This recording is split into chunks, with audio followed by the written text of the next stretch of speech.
I've always chased two things in life, adrenaline and legacy. When was your lonely call? Constantly worrying about what others are doing. And I believe it would probably stop our creative aspect. I've also been in a position where I've had an investor not share the vision. Why would you try and build an electric Rolls-Royce? What's the word no to you? So John Hilton was the ex-technical director of Renault Formula One. I pitched him the business 4 times on his doorstep. Every day 9 o'clock, I arrived at his door, I knocked on it. I really don't believe in the word no. What would you say the first essential ingredient a young entrepreneur should have?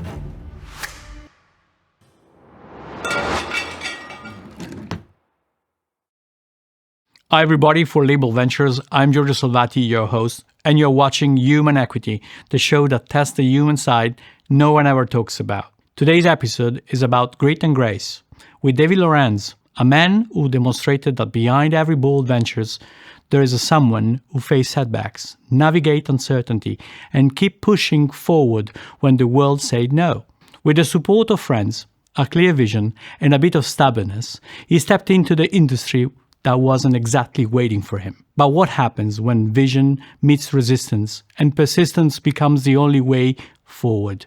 That's what we are here to uncover today. Oh, welcome, my friend. Well, thank you for having me. So, David, we had a beautiful introduction of your world this weekend. And but before, talking about every single aspect of your journey, it would be interesting to let our audience know who you are and why you're hustling so much. And it's so key word. And actually a lot of respect on that. From my side, I'm trying to every single time look into those souls that want to do more than just falling versus a path that could be an easy one, and the ones that really want to hustle versus something different. Those are the ones that I respect a lot.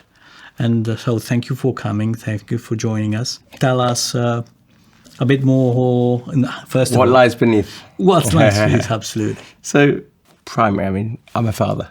That is what my life evolves around.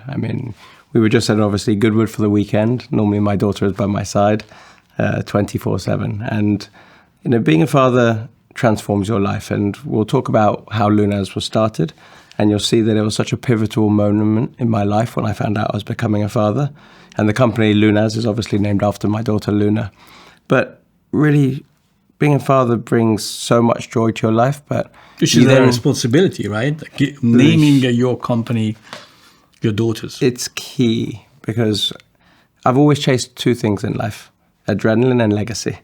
The adrenaline side is an addiction, whether it's driving on racetracks, speed, jumping out of planes. I've always loved that feeling of that little urge of adrenaline. And then I've always looked at companies and seen legacy, and it's been a driving force behind creating something from a foundation and breaking through. And when I thought about the name of the company, I was always thinking, how do I hand something to my daughter? And I formed Lunaz when I found out she was 8 weeks in my partner's stomach. So it really was that pivotal moment. I was in hospitality previously for 13 years, which I'm sure we can talk about. And it was a complete shift in industry and complete shift to where my passion lied, which I wanted to follow so much. And why and when did you pivot? So it really was. I found out my partner was pregnant. And I had a business called the Cuckoo Club for 13 years, which was a members club in London. And honestly, which you started at what age? Yeah, with my cousin. So we were 21 and he was slightly older. And honestly, for 7 years, it was incredible. Great fun. All of your friends, clients are of the same age, coming to the venue.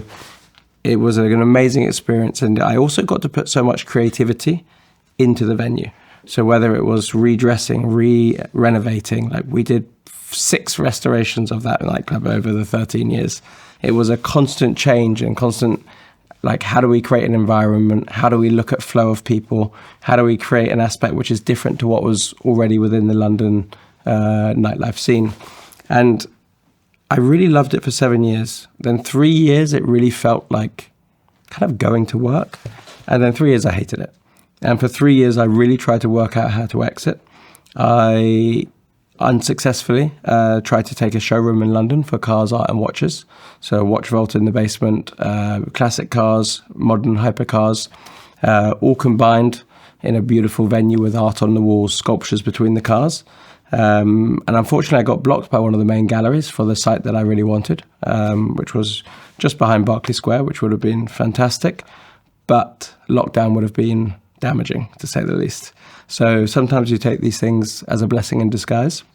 And then in 2017, I also have another site fall through on Mount Row.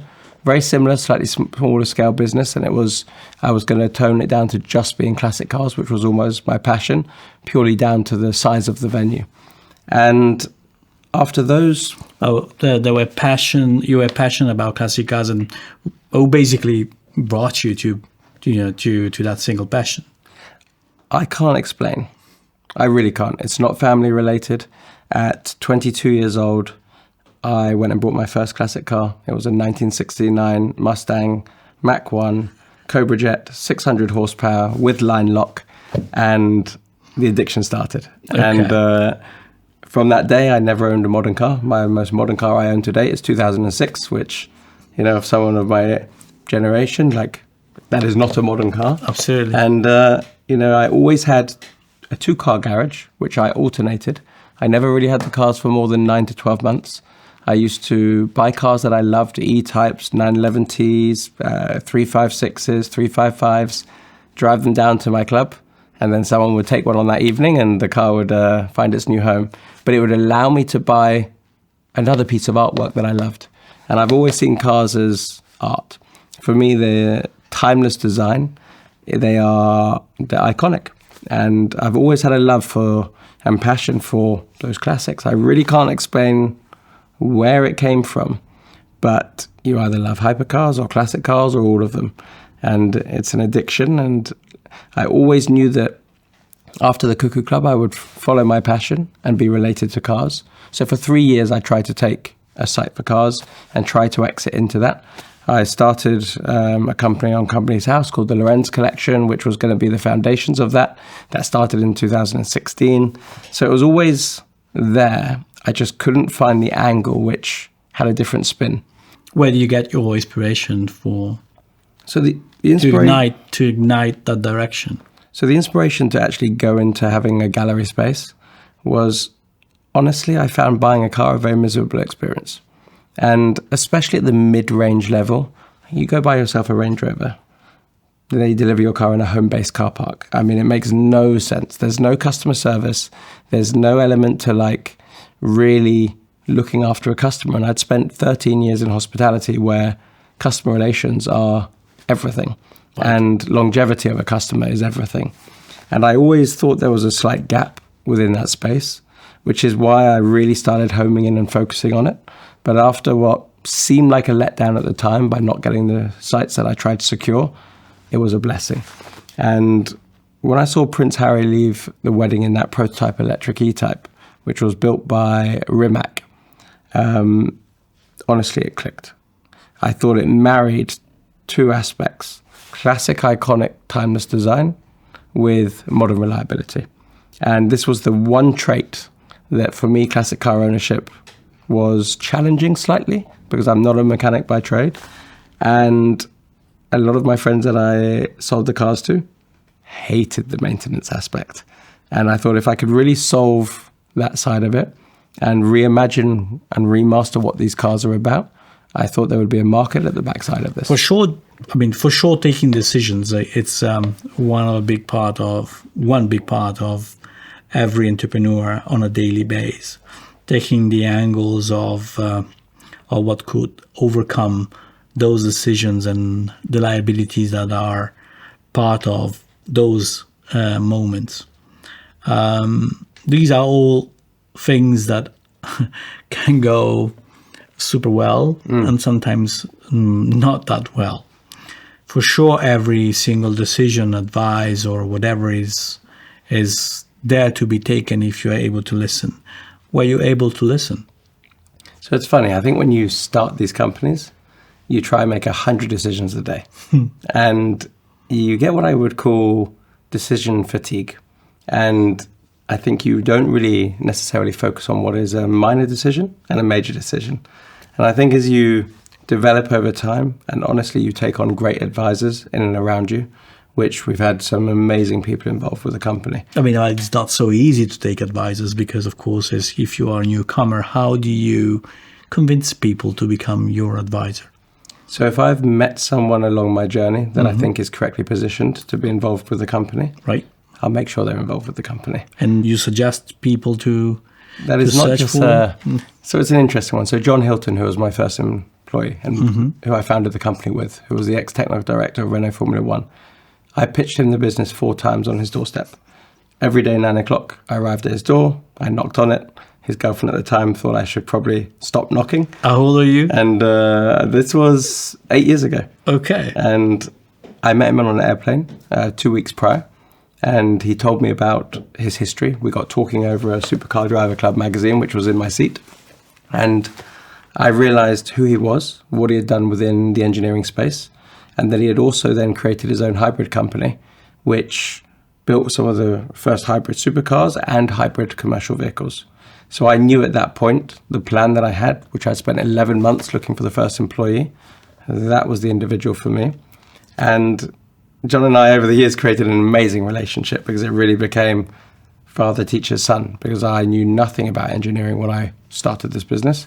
And then I sat next to him for 5 years, day in, day out, and had a knowledge transfer. But I think relentlessness needs to come in. I think when you meet someone and there's a sliding door moment and you see an opportunity with a connection, you have to make a move on this. And, you know, it's also been wonderful for his life. He's enjoyed the journey. Of course, at first, the first thing he said is, no, I'm retired. I don't want to work anymore. And it took going back and going back. And this has happened countless times. So if I look at all of the advisors around me and people that I've got involved with the company, on so many occasions, it's been no the first time. And I think so many entrepreneurs probably say the same thing. No does not mean no, and no kind of means maybe. And I think you should just keep pushing the maybe until you get a yes. And by the way, you never have to stop. I mean, you can just keep going for years to come. It is a very interesting journey, simply because it changes every single day. We see after every specific events, generations over generations, every 4, 5, 6 years, there's a crisis coming for certain reasons. Might be a war, might be some financial crisis, some industries affecting others, etc., and etc. For sure, the overcoming these, I would say, waves, positive or negative, having such people next to you, it's fundamental to protect your business, your dream, and which becomes their dreams as well. Absolutely, I imagine. But the key is everyone still looks at you, and you have to make the decision. And we've faced headwinds. I think every business for the last 8 years has faced some serious headwinds, COVID being one of them. You know, I fundamentally launched with a 8-seater limousine aimed at hotels, casinos, and restaurants. And we launched 3 days before the world's first lockdown. So if you can get a pivotal moment in life where you've developed a product for 2 years, come to a point that you want to launch it in the press, and then you realize the world's going into a lockdown 3 years later, you know, these are challenges that you need to face. And the team you have around you, your family, your friends, that's why you need a support structure. Because those elements give you the strength to then make a decision with your gut and drive forward. And I think... Well, the lonely call, though, it's something which most of the time is you need to take it by yourself, because that takes a lot of responsibilities and impacts a lot your loved ones as well. Absolutely. When was your lonely call? I think there's been a few. The biggest one was definitely probably February last year, where we had 2 arms. We had the upcycle electric vehicle side, which was doing the commercial vehicles, where we had signed our first fleet operators, Biffa, one of the largest waste management companies, where we were doing the same aspect with our technology, but electrifying commercial vehicles. And government had put a very hard line in place that fleets needed to be electrified. So all fleet operators were really pushing. Biffa has 3,900 vehicles. How do we transition to EV? And when Keir Starmer, who is now our Prime Minister, decided to come to Lunaz to do one of his speeches in February, spoke on camera beautifully. Sorry, this is last February, not this year. And then in March, he changed the goalposts and he softened the market. All fleet operators softened the approach. And I had to make a very hard call to pull back and scale back one of our companies. And that is a hard moment in life. There is a people aspect to this where you are walking into a room, you are going to hurt individuals, you are going to, have to let someone go of their job. And that's never easy. And when you have to scale back a company due to something that is not within your control, that is a lonely space. And that is one that you have to reflect on, make sure that you said the right thing, did the right aspect, was it handled correctly? And at that moment, you realize that you really are sitting in that position. And that is your, what I would say, lonely moment in life. Which you hold or you move forward? Totally. And you've heard that old saying, you either fall forward or backwards. There's only one way. Falling backwards is a spiral. You will never come out of it. So the only way is to move forward. Fundamentally, you can always drive forward. There's nothing stopping anything, always progressing. And it may be a slightly bumpier journey than you may have planned, but you will always get to your end goal if you have persistence and drive and motivation to just continue the journey. When did you realize that this might have been the right path? Is there any specific moment? And when you felt it, what was your side of the sentiment? Yeah, I think really it allowed me time to think. It gave me a little bit of time, and you almost slow down in those moments slightly. And I think when you have time to think, you can highlight some aspects of your companies that you really probably haven't focused on as much as you should. And, for me, that was Lunaz, the cars. We had this amazing company producing some wonderful products where, the identity of the cars were to an exceptional standard, but we'd almost shifted our focus to what I would say the higher growth aspect on the commercial vehicles, and probably weren't giving Lunaz the love and attention that a brand like this needs. And you can see, like in the last 6 months, we've had an incredible 6-month chapter where, we've just hosted at Goodwood with all of our clients in the Duke of Richmond's enclosure and, partnered with Ralph Lauren and just shot a wonderful video at Goodwood where, all of this. Talking a Goodwood revival. Revival, exactly. This weekend. The most amazing weekend. And when you're running in one direction without slowing down for a moment to see actually, where do I want this to go? How do I want this to navigate? You sometimes miss some of those opportunities. And I think making hard decisions, you do slow down a little bit to make that decision. And I think that thinking time and thought time is incredibly valuable. Well, the communities built in this in these occasions are indeed priceless. Simply because you see how kids looking at their fathers are de facto learning, educating themselves, searching for totem, as we've seen in many occasions this past weekend, has been kind of incredible also to understand how the revival concept slows down everything, creates it more vivid in the memories of even the youngsters, which have today a relationship with some digital instrument, just as that. It is a take back in time. It's incredible. And I think life slows down when you're at an event like this, because you really realize that, as you mentioned, it's not about technology. It's not about Instagram. It's not about, these aspects. It's, wow, life's amazing. You've got an incredible environment. You've been taken back in time, and you've got timeless beauty all around you. And I think when you actually go to some of these events and you see just what was produced in the, I really like the 50s, 60s cars. That's really, if I look at the designs that I love and the cars we make, these really are those peak years, except for the Range Rover Classic, which obviously comes into the slightly later years. But you're taken back in time. And then when you see or drive one of these vehicles, you get that piece of history. And I think, Yeah, we got to experience an amazing weekend, and it was wonderful having all of our clients there to share memories with. And memories that are then created, and as you said, form that community of what lies behind Lunaz. In regards of the specific product that you make, are you just creating products, or you are creating something more than just a product? Because my question wants to point out how difficult it is to create a bond with a client. Yeah. And so what's your secret sauce? So it started with the product, and we designed and engineered our product from scratch. When we came up with the concept to electrify Rolls-Royces, and this was the world's first electric Rolls-Royce that we created, it was not a good idea, most people said, to be totally honest. It was something that no one really believed in. What was that? It was, every time I mentioned it to anyone, it was, why are you doing this? It was too posh? Not even that. Why would you leave what you have? Why would you let go of the Cuckoo Club? Why would you've got a nice business, why would you try and build an electric Rolls-Royce? And I really just believed that every hotel that I walked past should have a 1960s modern electric Rolls-Royce sitting outside it.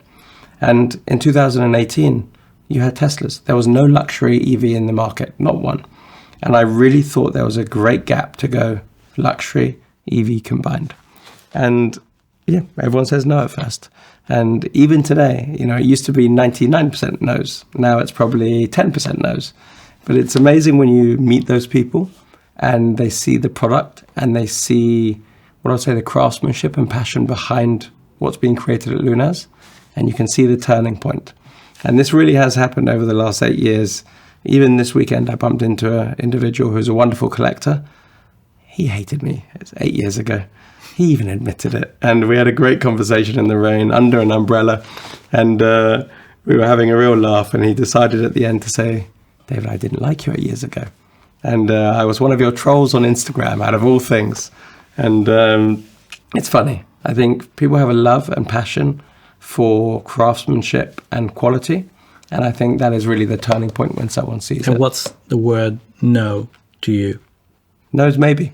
It's I really don't believe in the word no, especially in a business sense. Because when it comes to creating something or going into a deal or trying to persuade someone of something, no can be temporary. You may say no today, but that doesn't mean you're going to say no tomorrow. And I think if you can understand the concept or what you're trying to create, or the idea behind, maybe you phrased it wrong, maybe you didn't come across in the right manner, maybe you missed a piece out. I think it's always a maybe. Maybe it was in a bad mood. Maybe it was a bad move. It's Monday and Tuesday can be two different answers. So sure. Yeah, I think persistence, especially if you believe in the idea, I think time will always give you the answer.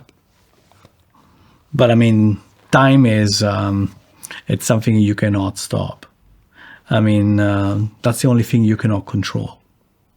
In many ways, young entrepreneurs today look at the closest generation and looking at what they're doing simply because they're going to be affected by it. Mm. Some, at least some do. Some will have clear understanding of time. It's really hard. And the problem that I find is so many people, including myself, are in such a rush. Because when you start these companies, or you start any company or project, you just want to get to where you think is the end goal, but the goal always moves. So you never actually get there. So you just continue on this path of striving, and I'm going to get there tomorrow, and then the goalposts move. And I think time's an interesting one, because building something which is going to have legacy is going to take time. And I don't think I quite understood that when I started Lunaz. I really wanted it by second year, third year to have already created this brand which is going to be remembered for 2, 3, 4 decades. And I forgot even my old, the Cuckoo Club, it just turned 21 recently. Even that's a young business. And, it's funny, my friend that I let the business go to, I said, in 10 years, my daughter will do her birthday there. Keep it going. And I think legacy companies take time. And we look at all these companies around us, especially in automotive, take Ferrari, Italian. these companies have history, pedigree. It was no easy journey, and it still is no easy journey. But they persist, they move on, they keep adapting, they change with time. And yeah, you just keep going forward. And I think time is something that I've had to slightly let go of in my own personal thought process, to allowing it to naturally actually take its journey. This episode of Human Equity is supported by Spirit Torino, the Italian excellence in art of listening. These are not simple devices. They are engineered and crafted musical instruments where sound and words reach us exactly as the author intended. It is a celebration of human equity at its finest. I believe in Spirit Torino. I believe in excellence over mediocrity, because mediocrity is a mere accumulation while excellence creates emotions, belongings, truth, and beauty. If you want to know more, you'll find all the details in the bio. Sometimes when you start a company, you look at who's around you. And how did you look at those around you? And how did you, humbly ask them to support you? Many don't think they can do it all by themselves.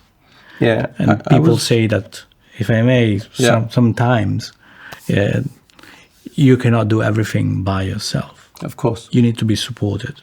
Absolutely. And how did you pull it out? Yeah, I was very fortunate in one sense. Fortunate, I'd come up with the idea. I'd spent 11 months trying to find the first employee. I'd packaged the whole business together. And at the point where you're jumping into a whole new industry, you need someone that's going to understand you, understand your work ethic, and understand that you're going to have resilience and that you're going to get there. And Christopher Jones, who is is my best friend, just came forward and supported me at the beginning with another friend called Navid. And you needed that seed capital to get off the line, because without capital, the seed doesn't begin. And Christopher, or CJ, has believed in me from day one. And you need those supporters around you that believe you can do it. Because if I went up to a stranger and said, I'm going to build an electric Rolls-Royce tomorrow and I've just come from owning a nightclub, you would laugh and you'd say, on your way. And you really need people to believe in you at this point. And you hear so many stories where people have done a friends and family round. That's because that's the only opportunity they have. Because you can pitch to multiple VCs, you can pitch to multiple funds. They're just going to say no, because they're not going to understand that they could back the resilience and drive and work ethic, because they're looking at facts and figures here. And if you put it on paper, it doesn't make sense. So yeah, having CJ behind me has always been, an absolute, anchor of the company, and continues to, we just actually designed his DB6 recently, which is in build at the moment, continues to support the brand day on, day out. Well, that's a very good thing to have. I think it's an asset for every entrepreneur, young entrepreneur or entrepreneur who wants to build a specific business. I think I did that, I would say, the journey of finding an individual, showing that individual that the credibility was not built but just based on knowing what or knowing who, but having the right mindset. It's so important, specifically when you ask someone else to support you.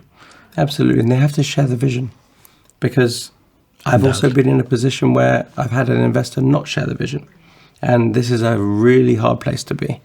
And if people don't believe in what you're trying to create, you can't create it, because those around you must support the vision and the concept and the idea of where the company's going. And how did you react to offenses?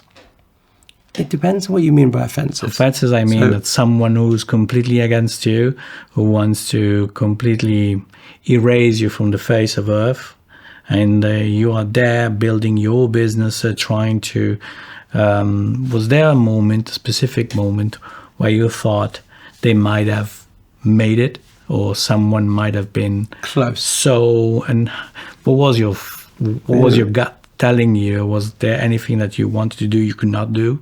Yeah, there is close moments. when someone keeps telling you it's the wrong idea or the wrong concept or this isn't going to work, you can come close to that line. And it's if someone's repeating, you must shut off that person. The key here is close off the conversation. And if you keep your phone on and you keep reading the WhatsApps or you keep taking the phone calls, you can start to believe something that is not within your gut. And I really am a believer that if you follow your gut, the decision becomes correct for you. And fundamentally, Lunaz is what I want the company to be, with those in and around the company that are supporting the company.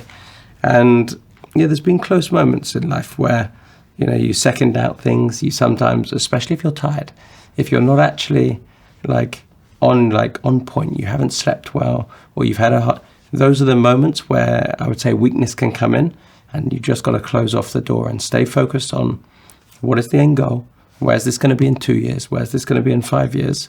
And just stay focused on this moment. Well, for sure, those are moments of great believing in yourself. I mean, believing in yourself is one of the fundamentals of every decision that someone should be very well aware of.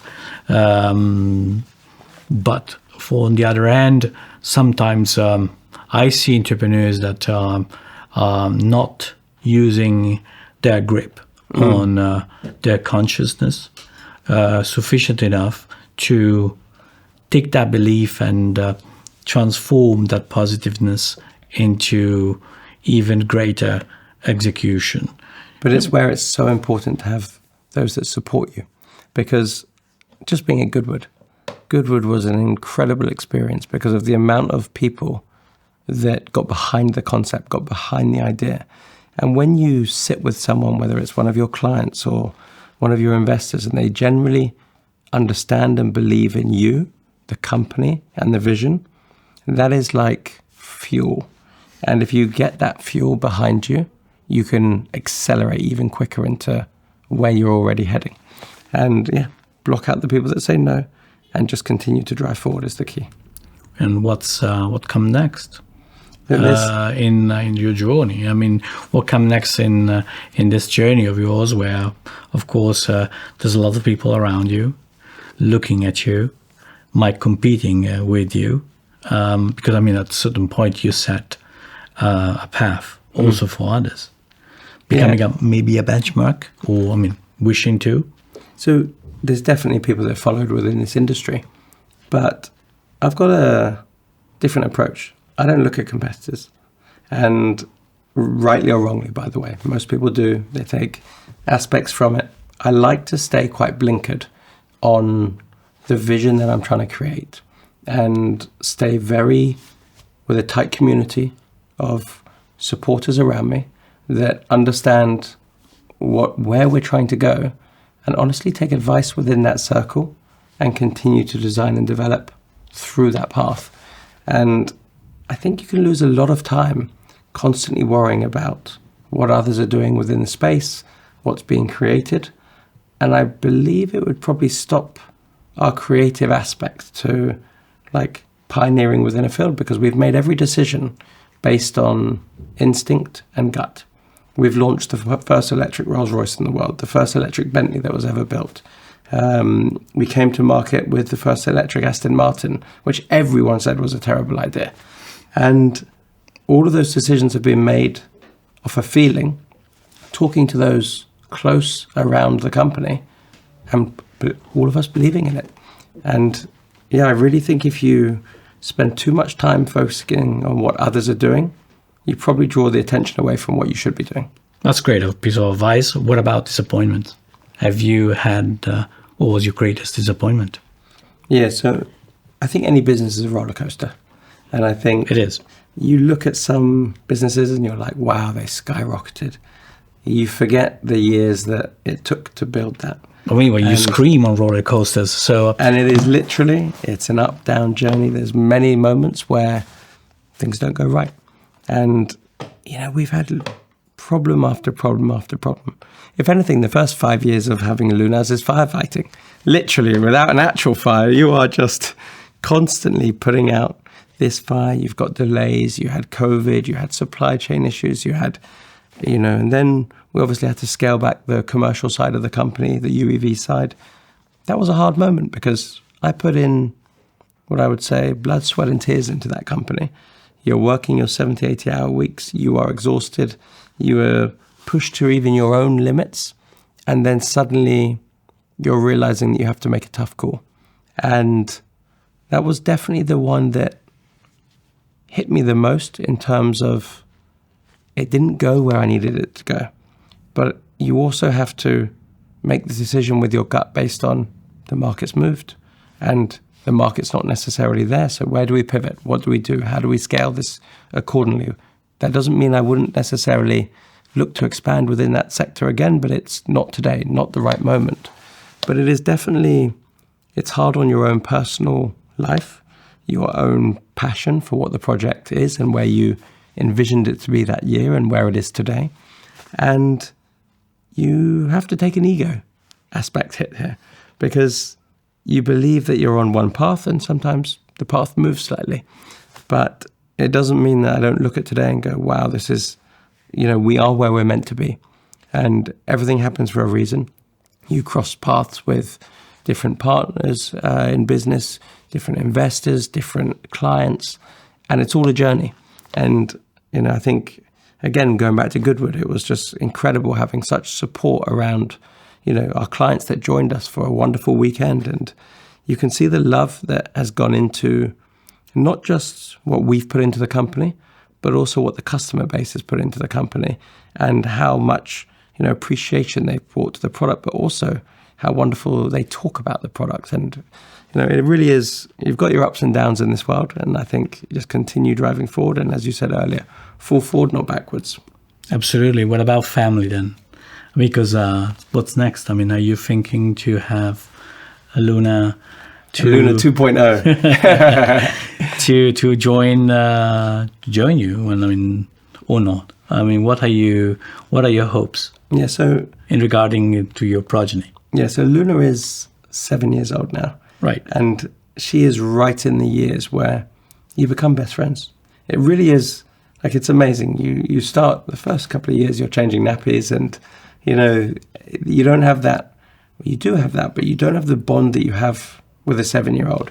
And right now, I really can't imagine today going back into the baby stage when I know the quality time that I have with Luna on weekends. And, I love taking her to the company. She comes to Lunaz and, I just envision growing Lunaz and seeing Luna take that company over. And I'm pretty focused on this. So never say never. It's, as you say, there's never a no. So there's never a no. But right now, I love my weekends. I love my time with my daughter. And I'm very happy with one child.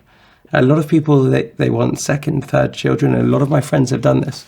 But I'm also at friends' homes the whole time. And Luna's in and around other kids. And I think if you have kids that are close ages, they become best friends. 7 years is probably quite a big gap. So right now, I take my friendship with her. And I've got another best friend in my life. Have you ever been sued by Rolls-Royce? Oh, big question. No. We've actually, we have position at Jack Barclay in the Bentley showroom with the Bentley cars. We just showed at Goodwood. They had all of the Rolls-Royces for the 100th year of Phantom. And we had our Rolls-Royce Phantoms there. Sure. And I think we've been so respectful with the OEMs that there's an appreciation for what we've actually created. I think if you started to rip up their designs, change their body lines, change their inherent identity within the vehicle, they would probably kick up a fuss. And you've seen this with the replica market where companies like Jaguar have gone after people that are building fake Jaguars. But in the early days, we had the head of Aston Martin come down, the head of Jaguar come down. They came to see kind of what was going on behind our closed doors. And, we haven't been sued. You never know, Yeah, we'll... But I mean, I appreciate the fact that you're bringing this up because I'm teasing, of course, but on the other hand, many are scared to work along the ideas that maybe is an evolution of some big player, and being scared of playing along. Sometimes it's simply a sensation that has to be overcome by passion. Yeah, and don't get me wrong, I've had my moments. I mean, when we launched the Mercedes truck, I got lawyers' letters saying we are under trademark infringement with Mercedes or Daimler trucks. That was, a moment where scary. You open the letter and you're like, you open the letter and there is a slight moment where you take a breath. And funny enough, we actually just had to change the logos on the front of the truck, which it became a Lunaz truck, and that was fantastic.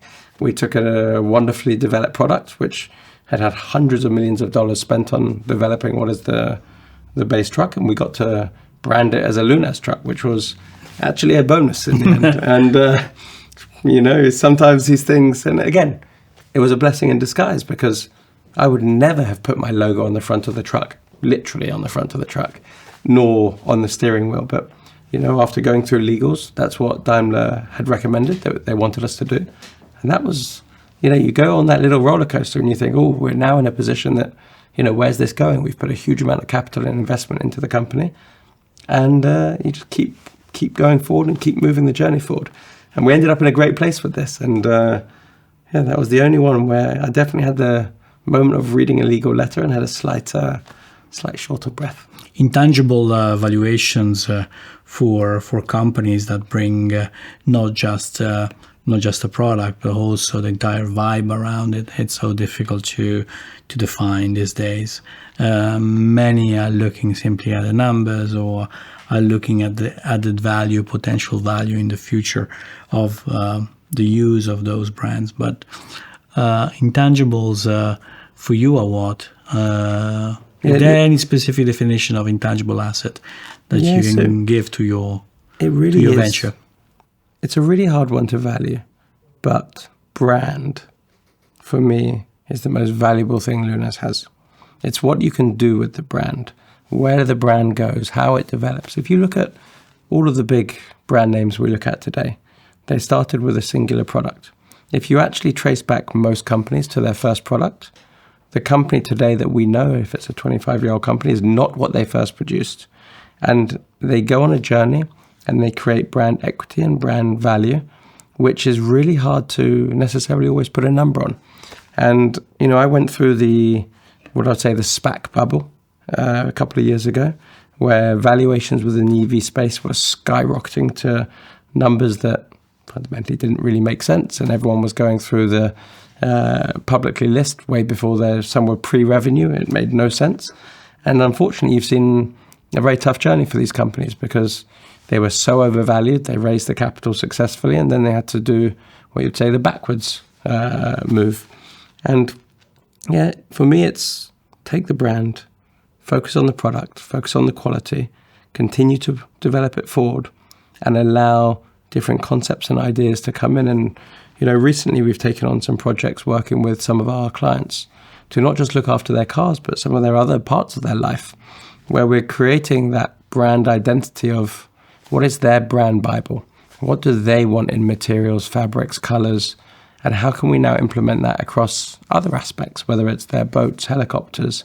And how do we create, what is inherently so much around design, colors, materials that we've created with the Lunaz cars? And how does that move into their home and their workplace? And, we've definitely seen that side of our business start to migrate into a space that I wasn't necessarily predicting. And, it came by request, and you kind of go with the flow. You sometimes have to say no so you don't get distracted on your end goal. But I also like that we're drifting into this space because it all stitches together very, what I would say, neatly, that, you become the focus point of design, which for me is one of my absolute passions. It always has been about Lunaz Design.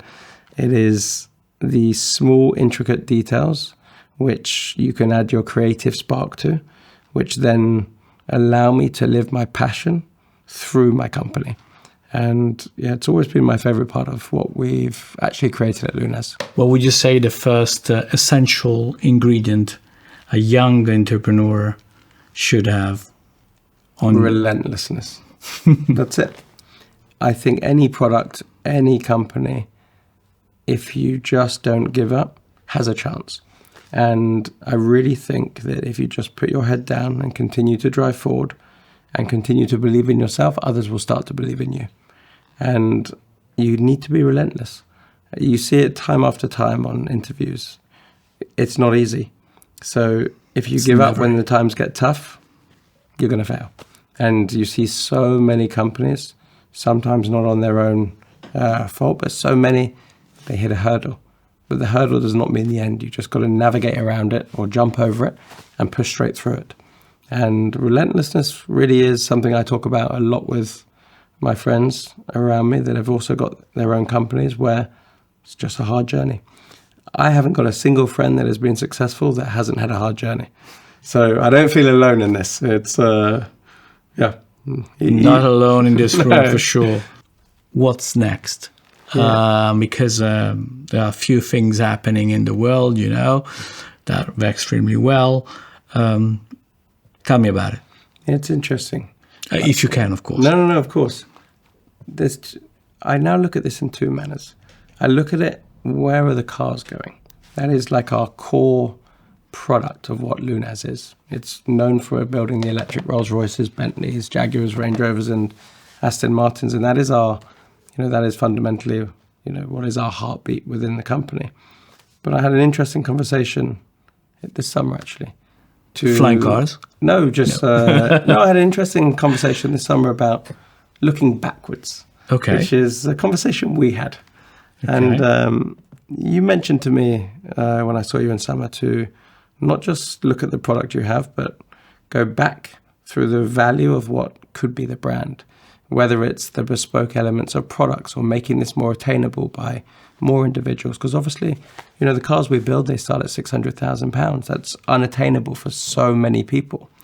But this was also the case with most of these luxury brands that you look at. And what they've done is they've gone backwards. And recently I've really started looking, actually, what can we do with what we were talking about earlier, the brand value of what Lunaz is, and what else can that sculpt into? Skateboards. And you say that, I've already made a Lunaz skateboard, and that was done in 2018. Oh, fantastic. It's how I used to get around the factory.